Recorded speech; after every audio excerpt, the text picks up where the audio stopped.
Je voudrais te parler de la considération qui est une notion importante dans le quotidien. Est-ce que tu trouves que tu es quelqu'un qui est considéré à sa juste valeur dans tes relations familiales, amicales ou même professionnelles, jour après jour? Est-ce que c'est le cas pour toi? Avec toi, je voudrais parcourir 7 points précis qui te montrent réellement si, dans le quotidien, jour après jour, tu es quelqu'un qui est considéré à sa juste valeur dans le quotidien, que ce soit à la maison ou encore à l'extérieur. Je suis Jean-Serge Moulomba, spécialiste des relations plus épanouies au quotidien. Commençons par le premier point. Le premier point dans une relation dite épanouie, dans une relation dite équilibrée, la première chose qui doit paraître, c'est l'écoute. As-tu l'impression d'être écouté? Est-ce que tu as l'impression que tes idées, tes sentiments, tes émotions sont écoutées dans les échanges qui prévalent, que ce soit avec tes proches, que ce soit avec tes amis, que ce soit avec les personnes qui t'entourent de façon professionnelle? As-tu l'impression que cela est réellement le cas? Parce que entre nous, quand l'écoute n'est pas là, tout est quasiment faussé, parce que ça veut dire que tu ne peux jamais réellement offrir ton opinion, tu ne peux jamais réellement offrir tes idées, tu ne peux jamais réellement être entendu, être pris en compte dans tes sentiments, dans tes idées, dans tes croyances, aussi bien dans tes craintes que dans tes motivations. Ça veut dire que tu es dans un espace d'interaction où tu n'as pas réellement cette dimension de pouvoir offrir et recevoir de la valeur avec quelque chose qui est à ta mesure. Dans une telle situation, tu ne peux pas être opérationnel sur la durée parce que c'est un sens unique quelque part. Le deuxième point qui montre de la considération pour la personne que tu es peut être celui d'être pris au sérieux.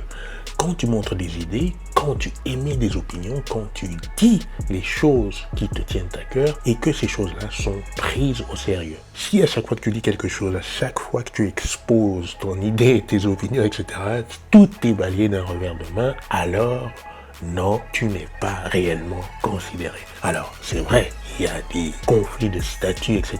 qui pourraient expliquer cela, mais ça n'est pas le propos. Ici, je voulais simplement dire que, par exemple, te prendre au sérieux, c'est aussi quelque chose qui montre qu'on a de la considération pour toi. En corollaire à ce que je viens de dire, quand on te prend au sérieux, tu le ressens par le temps qui tout d'un coup est imparti à ton sujet. En présence ou en absence d'ailleurs. C'est-à-dire que quand on parle de toi, il y a un moment qui se crée et qu'on a définitivement envie de regarder ce dont il s'agit avec le pourtour nécessaire. Le troisième point qui montrerait donc par rapport à cela que tu n'es pas considéré, c'est que l'on parle de toi avec de la dérision, avec des caricatures, avec beaucoup de blagues, d'égarements, d'écarts qui montrent qu'on peut évoquer ton propos, mais on n'a pas réellement à le prendre au sérieux, on n'a pas réellement à le considérer en tant que tel, et ce qui explique ces comportements-là. Ce manque de considération, tu peux aussi le vivre sous d'autres angles, c'est-à-dire que quand tu es avec des personnes qui te tiennent à cœur, des personnes qui, au demeurant, disent avoir de l'estime pour toi, et que ces personnes-là soulignent tes habitudes comme étant caricaturales, n'aiment pas ce que tu fais, n'aiment pas ce que tu es, et le soulignent en public parce que tes choix, tes habitudes de quelqu'un qui, par exemple, aime un sport particulier, quelqu'un qui a une façon de considérer le rapport aux autres qui est particulière, quelqu'un qui a des croyances spécifiques. À chaque fois que tout cela est souligné par des tiers, même des proches, dans un sens où ce n'est pas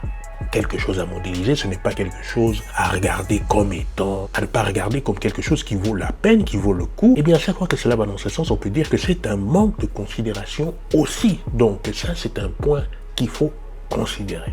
Une façon très claire que les gens te manifesteront comme étant un manque de considération, ce sera de ne pas te consacrer du temps. Alors oui, c'est vrai, les gens sont impliqués dans leur agenda, ils ont des choses à faire dans le quotidien, ils n'ont pas toujours le temps à consacrer à X ou Y, simplement de façon répétitive. Quelqu'un qui te dit non, je n'ai pas le temps une fois, deux fois, trois fois, X fois, te montre simplement qu'il n'a pas à te consacrer de son temps parce qu'il ne te considère pas comme étant quelqu'un qui apporte de la valeur. Alors il y a un moment pour regarder cette histoire de valeur, mais ça sera l'objet d'une autre vidéo. Toujours est-il que c'est un point à considérer comme tel, ce manque de considération par rapport au temps que l'on te consacre. Je me souviens encore de quelqu'un qui me disait, tu sais Serge, mais tout le monde n'est pas forcément à l'aise avec le temps. Tout le monde n'a pas le temps aussi facile à gérer, le management de temps. Donc parfois, quand on n'a pas le temps, ce n'est pas une question de volonté, c'est pas une question de manque d'intention, c'est juste que voilà, on n'arrive pas à s'organiser par rapport au temps qui nous est imparti. À cela, j'ai envie de répondre, tout le monde sait placer en priorité ce qui lui importe. Donc, si quelqu'un, malgré des problèmes d'organisation, ne trouve pas le temps de façon répétitive à te consacrer, je reste sur ma position, cette personne ne te considère pas. Et d'ailleurs, cela s'enchaîne assez facilement avec le point suivant, qui est que quand tu es en présence de personnes qui n'ont pas de considération à ton égard, tu constateras que les sujets vont souvent aller à leur endroit. Évidemment, ça va de source, c'est-à-dire que comme ils ne te consacrent pas de place, c'est bien souvent la place qu'ils occuperont, eux, pour pouvoir exprimer, demander, pérorer, etc., etc. Et puis pour conclure avec ce panel de critères qui te sembleront assez spéciaux, j'ai envie de te dire que les personnes qui ne te considèrent pas montreront de l'irrégularité. Alors oui, comme je le dis, je tiens à le souligner, il y a des transactions dans le quotidien. C'est-à-dire qu'on n'est pas emmené tout le temps à rencontrer des personnes de façon systématique s'il n'y a pas un cadre qui le souligne et qui l'impose. Cependant, lorsqu'on définit comme étant proche ou importante des relations, alors oui, on est encore dans un signe qui manifeste de la non-considération à ton égard. 1, ils ne t'écoutent pas. 2, ils ne te prennent pas au sérieux. 3, ils tournent en dérision tout ce qui te concerne. 4, ils critiquent tes habitudes et tes choix. 5, ils n'ont pas le temps à te consacrer. 6, ils parlent uniquement de leurs propres intérêts et c'est tout ce qui les intéresse. Et enfin, 7, c'est des personnes irrégulières. Voilà, si tu as aimé cette vidéo, je t'invite à liker et je te donne rendez-vous à la prochaine vidéo.